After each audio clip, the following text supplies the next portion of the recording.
Welcome to the Future is Freelance podcast, bringing together the best minds from the freelance ecosystem.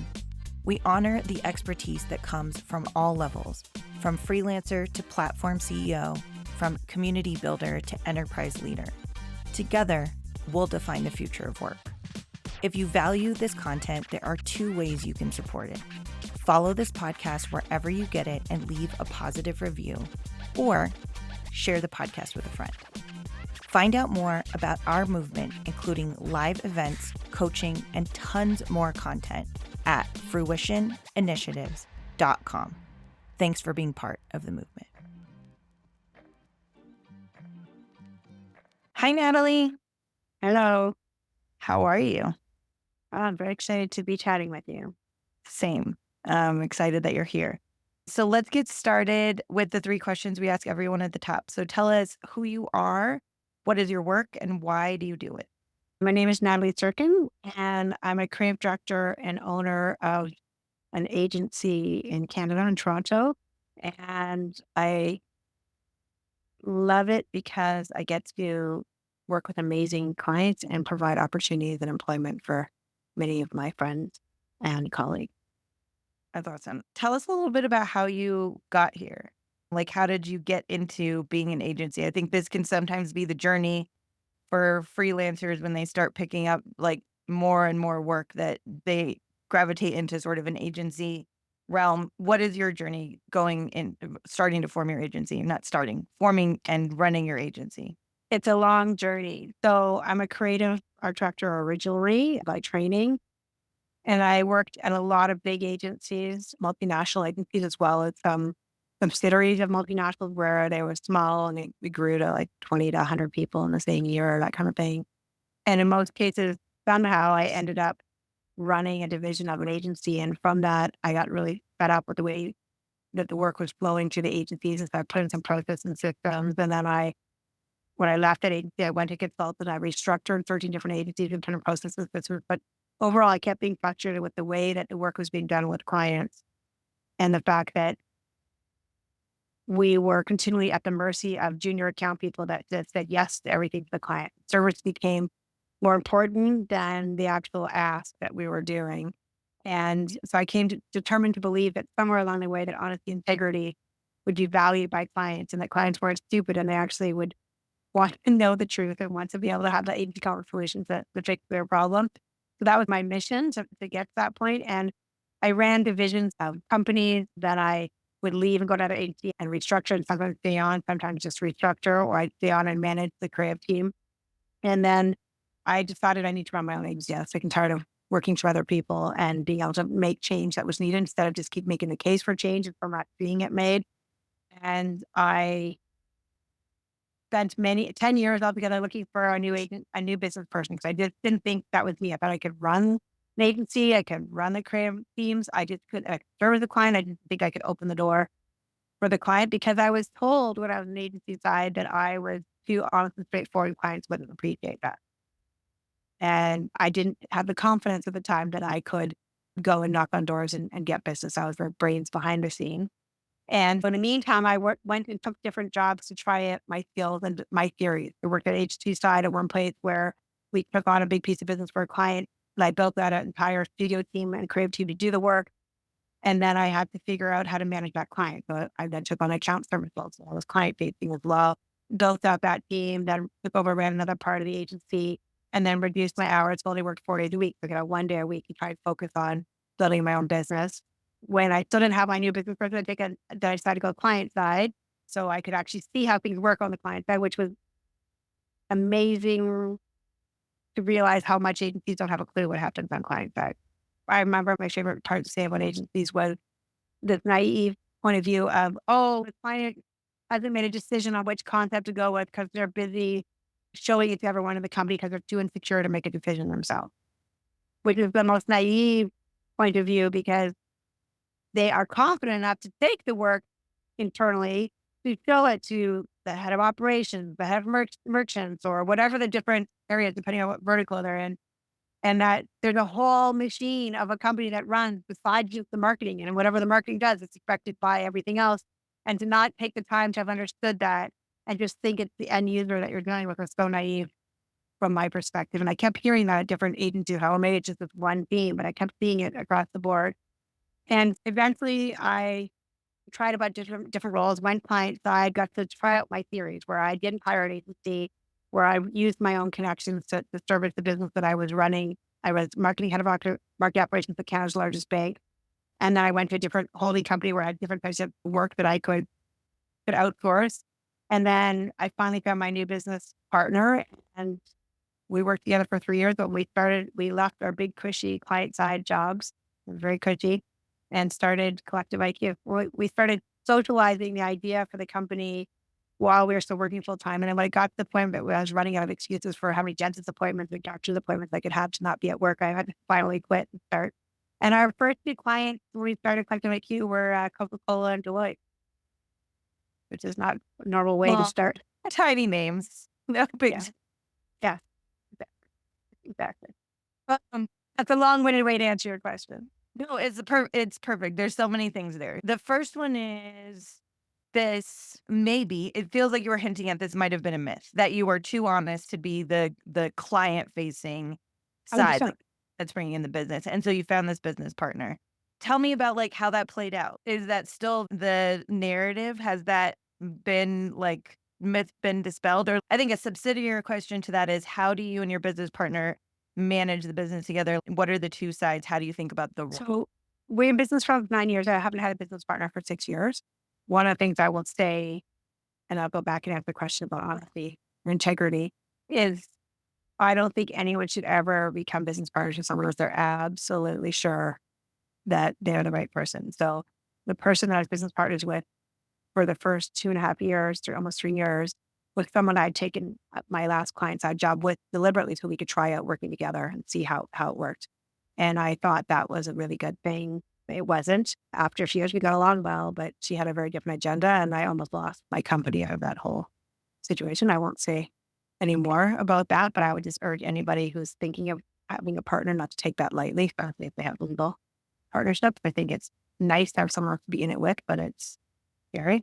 We can go really well, it can also not go. It's like a marriage. Anyways, so when we started, she was the person out getting the new clients and working her relationships with people. When I mentioned we won two large clients, I brought one and she brought one. So they're both from our connections. We were very good reputations. We knew a lot of people, and the Coca-Cola one I was actually already doing some consulting with on the side. So it was an easy progression towards her. I mean, they took a gamble on us, and we've managed to maintain working with them for all these years, which is a triumph in itself because most agencies don't along with big brands like that. And so she did new business. We always prepared pitches together. We went to presentations together. We didn't easily close business, both of us in the room, because I could be the one to speak to the ops and the creative and the talent and the roster and what we were doing, because I did both everything on the back end. She focused on getting new business. And then she was a brand strap where she could actually do some of the work herself. But more importantly, because the two of us in the room, we could provide great solutions and opportunities for our clients together. I would say the honesty part, I'd say what's really interesting about it is that I think the world in the last 10 years is way more demanding and open to honesty, transparency, integrity. I don't know that 20 years ago that was a thing. I'm not, you can say, yes, everybody wants people to be honest, but in business, there's a lot of, especially marketing. Marketing is about smoke and mirrors, essentially. Like you're creating a perception you want. So I think it wasn't as, I think there's a lot different world in the ad world prior to that. My perspective always was that we can tell our clients no, but we provide a solution. We're there to provide solutions. So we can say, no, we can't do that, but here's why, and here's what we can do instead. And I think that clients are very open to that. But everybody always seemed to always push that service was more important than the work. And I don't disagree, because I completely disagree. If you look in the big ad world in North America anyways, how often agencies are up for review? How often does a brand change an agency? And it's a humongous expense to a client to do sort of switch agencies. But they're every 2 to 3 years changing out their agencies. And one of the reasons I described it as the hamster wheel of agency changer, in my opinion, is that the people that you do the work for when you're agency, the people you're working for on client side, are the people you service and you service them to death at the expense of the work. So that at the end of the year, the work is not as great as it could have been if service had become the primary focus. So then the people that are reviewing, the committee that's reviewing the work they did are not necessarily the people that you serviced. Therefore, they don't know why that this thing that was all pink is now blue. No, and blue doesn't look very good, and they don't know why. They just in the agency, that's the best effort they could put in, and they made it blue because the agency thought it was great. They don't understand that it was the client that didn't like pink and insisted it had to become blue. So, when you to answer your question, why do I think that the industry is different now? With honesty, yes, I think that people are way more authentic, and I think even through COVID, are more interested in connection and partnership. And I think with the rampant use of the internet and now AI too, information is available, so there isn't a lot of room for smoke and mirrors anymore either. And I think that people demand transparency. Yep.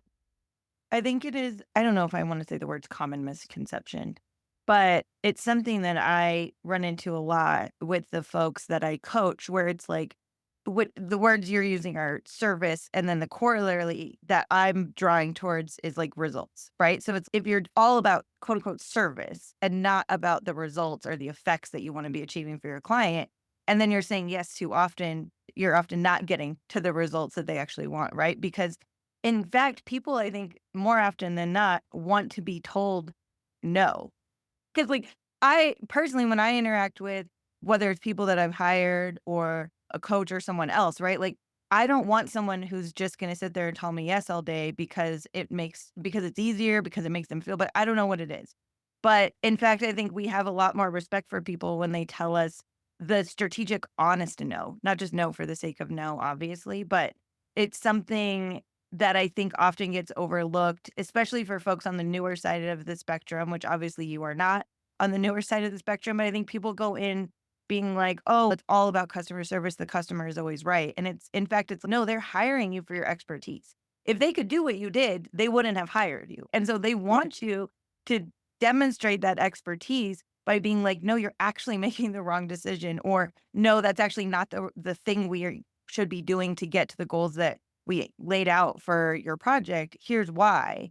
And we often fall into a trap, exactly what you said, that the yeses can lead us to poor results, which leads to us not getting hired again or referred or any of those other things. You said it very well. The thing that our core value for Collective IQ, besides honesty, transparency, integrity, is that never to compromise the ask or the people. So the client asks us to do X, then we need to do X in a way that supports our client, who's are the people, and the team that's doing the work. And so compromising the ask means we're going to stick to what we are asked to do and come up with a solution that works for everybody. And then we're going to do it in a way that doesn't compromise anyone's values, anyone's, and we're going to work with clients that are respectful and that we are truly coming to collaborate together, because we look at it as that we're subject matter experts. Our clients are subject matter experts. We need each other to come together and do great work. So it's all about collaboration, which I know is a very overused word, but when we started our company as a core part, our name of our company is Collective IQ. It's exactly as a collective of very smart people that are coming together. And so never compromise the ask for the people is a key tenet for us. But what's been really interesting is we then have to focus and take everything you just said and say, it's also about relationships, because you have to trust each other in order to have that confidence to be honest and push back. And if you're afraid or not trained or mentored properly or within an agency, or if you're independent, if you don't have the confidence to push back or to manage or provide a better solution, then you're going to end up falling into the service relationship, because you just want to make everybody happy. Because if you make people happy, we're people pleasing, and people should like you in theory. But I think clients are demanding now that push back. Like, we will hear from our clients regularly, you need to push it harder. We don't just do what we said. Don't roll over. Tell me why you believe this isn't the right thing for you. And to give you an example, we don't do RFPs anymore, but we were RFP early on with a big hospital, with a big government contract. And they had 14 agencies on roster for this, a review for which agency to choose. And then we were on a second or third round interview. And it was a website that had to be launched for the announcement of our new hospital. And the timeline they had was 100% impossible to achieve by anybody. There's just no way. But again, I worked at agencies where we'd say, oh, tell them we can do it. Oh, tell them we have that service and we'll figure it out afterwards. We just agree to everything because we're marketers and we'll figure it out later, which we have integrity. I don't want to tell the client it's something I can do that I'm not sure I can do because then I'm on the hook for doing it. And then I've compromised a relationship. I've compromised reputation. Why would I want to promise something I'm not sure I can actually do? So when we were in a meeting, that one of the people in the panel, was an 8-person panel, said to us, so what do you think about the timeline? And I said it was absolutely impossible, but here's what I recommend you do instead. And I just, we'll launch this by this date. This would be in this phase. This will happen with this other thing. And I gave them the quick plan of what they could do instead. Because I'm a believer you can say no, but provide a solution. Don't just say no and then leave someone alert. And they said, okay, that's it. The job's yours. And I said, what? And they said, you're the first person. We know our timeline's impossible. And of 14 agencies, you're the first one that was honest with us about the fact that it can't be done. And not only were you honest, but you even came with a plan of how you're going to help us get there. And your plan sounds great. We're in.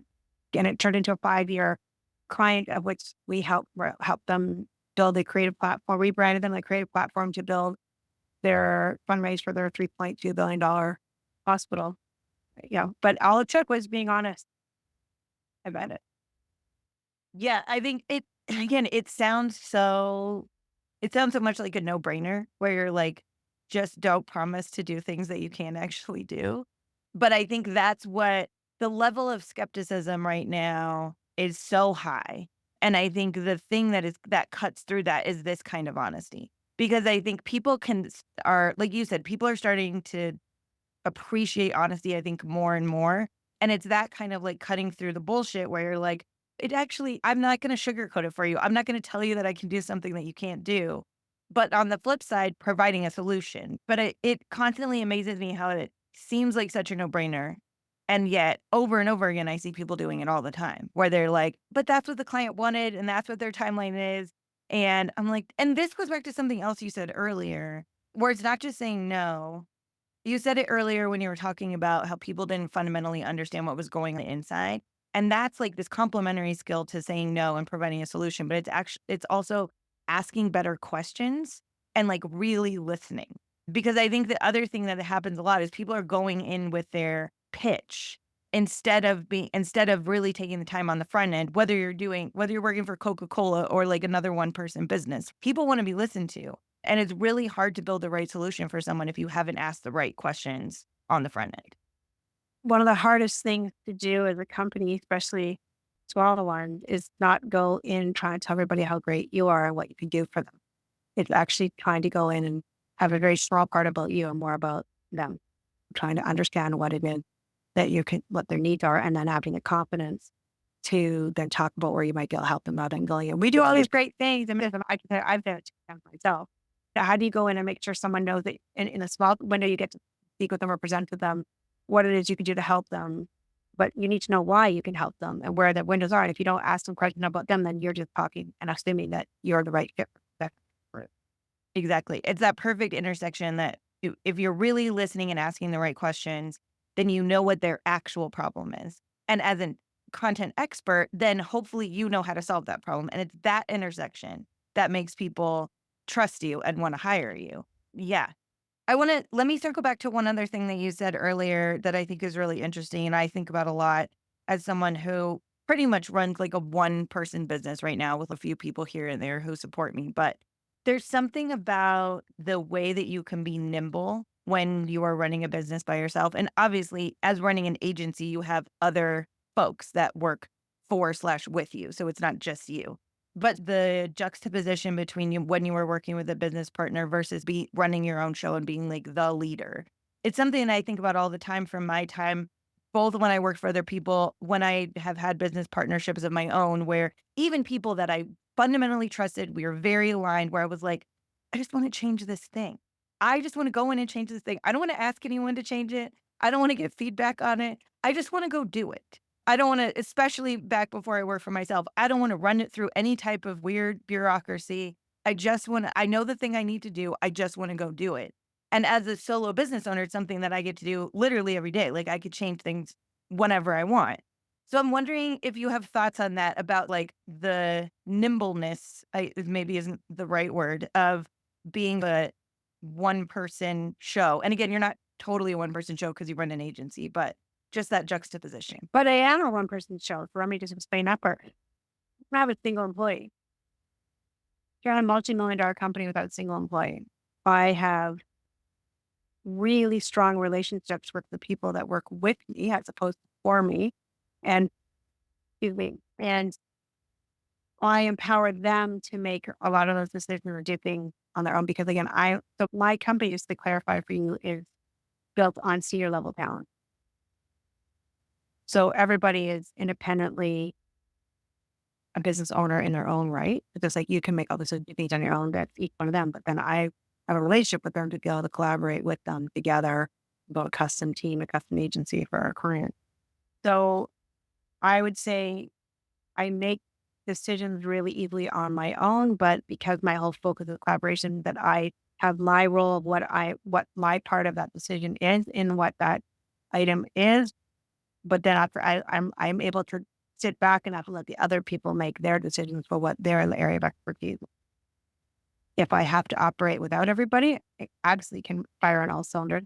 The nicest part I think about being one of the biggest motivations for myself and for a lot of people, I think, to be your own business owner is the fact that you get to fire what I would refer to as fire on all cylinders and use your entire toolkit. So you get, if you're really good at managing, you're really good at research, you're really good at strategy, like all these different things, you can wear all those hats. When you work in a job, you're in a position and this is your area that you're responsible for. And you may have lots of other ideas. And if you're ideally not a collaborative company, they'll let you have all those other inputs, but you can't wear all hats. And I think when you're entrepreneurial, it's because you like to wear more than one hat and you can make decisions on handle things in different areas. So I think that's where the nimble part comes in. But the biggest mistake I think people make is if you become too strong at being nimble and being a sole decision maker, then how do you actually collaborate well with others? Yep, absolutely. And yes, I think that has been my downfall several times in my journey as a business owner is when I learn and then execute very quickly, sometimes too quickly. And then I look back and I'm like, if I had just had someone to gut check this with, I may have made a different decision or not acted quite as quickly. And so I think the way you're describing it, I love the with versus the for in terms of people that you work with, because one of the things I was going to ask you, but you've already answered it, is this. I think a lot of folks who go from whatever word we want to use, freelancer, solopreneur, like truly a single person business, to scaling up to something like an agency or even a business where you have employees, is that a lot of folks don't recognize that they actually hate managing people. And they go from doing this thing that they love to being like, I guess this is the next thing that I do. I just hire people to do that thing and I manage the people to do the thing. And then you're like, oh, now I really miss doing the thing. But the way you're describing it is so much different than that because the all cylinders thing and the multiple hats, right? You could take off one hat and put on the other hat in any given project in any given day or week or month and be like, I'm bored of doing this thing, so I'm going to go try out this other thing. And you're also operating with people, I'm assuming based on what you said, who need no handholding, right? They're business owners in their own right. They are able to make strategic decisions and manage client relationships and deliverables and timelines and all those things. So you're also not having to manage people as much as you're creating strategic partnerships with people. Correct. But I still always have a key project manager though. So I have 7 key project managers that work mostly for me that are the hub between everything, pulling everything together. That's what our model is. But to your point about managing, I do a lot of people management, not project management. Especially if you're working in marketing with creative people, there's lots of, as much as I'm dealing with several people that are Cannes award-winning art directors and writers and creative directors, as an example, or producers, there's still lots of personality. And I've had the advantage that I've been a manager in many groups, managed 100 people at a time, had lots of experience with that. But fundamentally is I think one of our biggest points, the biggest skill set that I bring to the table, the 2 things I want to talk about that you said, one of which is that it's knowing how to get the best out of my people and how to manage my people to really be successful. And so one of the things I should have answered at the beginning of this call was to say, one of the things I'm most proud of is to be able to bring back the respect for the craft of what our experts do and give them the right venue to do their work. So we're giving them the ability we will help manage the client to make sure that we're able to do the work, do our batch work. We're setting everyone up for success. We're giving them the right time, planning the project, executing on it, give everyone the time to do their batch work in each of their stages, and a respectful relationship to be able to work together with the client to find solutions. But I spend a lot of time managing the creative personalities for my project managers to make sure that we're getting what we need. And then I'm also, so if you're an owner, manager, like what I do is I consider myself a great creative director in that I'm nurturing my team to get the best work out of them. So I'm still weighing in and vetting the work and making sure that I feel it's what I can deliver for our clients and giving them constructive feedback. But my ego's not in the way trying to wish I was being creative myself at all. But yes, if something happened, could I jump in? Yes. But at this stage, I would just pull someone else in to help out if needed. But I think that as a business owner, I think the hardest part is to identify the things that you do well and what should you be doing. So yes, when it's early stages, you're bootstrapping, you're doing everything you can yourself, but that could be the biggest mistake you make as a business owner is trying to do everything yourself and then not doing really well. Yep. And stretch yourself too thin. And sometimes you do have to do things. So I'd say I now am a new business person for my company for the last 5 years. And if you heard me say it, that's why I didn't start my agency all the time. I didn't want to do that. But I've realized that my expertise, my confidence level, my sense of honesty is why people are hiring us.